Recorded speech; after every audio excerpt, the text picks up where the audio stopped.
fine arts programs now, I think pretty much almost 100% are based on contemporary art practices. And so very few universities, very few programs teach technical skills or teach you know, how to draw in a classical way. So they're actually not really teaching anything. It's hard to know exactly what they're doing.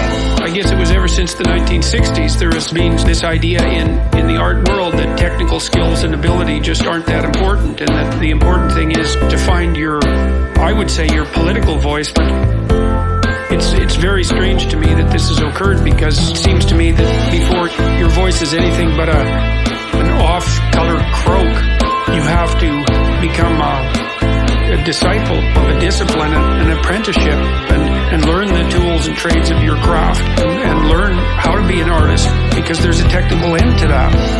I mean, this is really almost an image of the world as it stands now. The purpose, or the stated purpose of modern, especially postmodern art, was to free the artist, right? To break away all the things that were holding the artist back in terms of rules and in terms of just the way that things were presented. But what ended up happening is that there were no more legitimizing objective or, you know, strong legitimizing structures around the art. The only thing left was politics and relationships and status, basically. So well, you know, there's a big literature on creativity, which I know very well.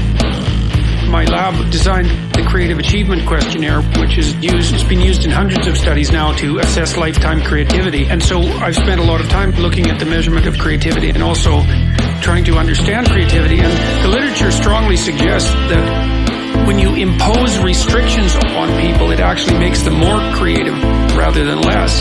Because part of what creativity is the overcoming of obstacles. You know, imagine someone who writes poetry in the haiku format. Well, it's very, very restrictive, and obviously arbitrarily so. But the fact of the restriction is partly what makes the poetic form possible. The same thing is true if you think about playing a game.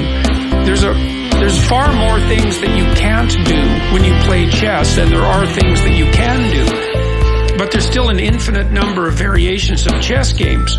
So this idea that there's a dichotomy between structure and rules and creativity is perniciously false and contradicted by the evidence. And when you start to explore the art world and the way it works, there's an irony there that it purports to not have boundaries on creativity and structures on creativity, but they're actually extremely strict, and they're hidden. They're kind of this pernicious thing underneath where actually you have to present things in a very, very precise way for it to be able to enter into the legitimizing structure of the gallery.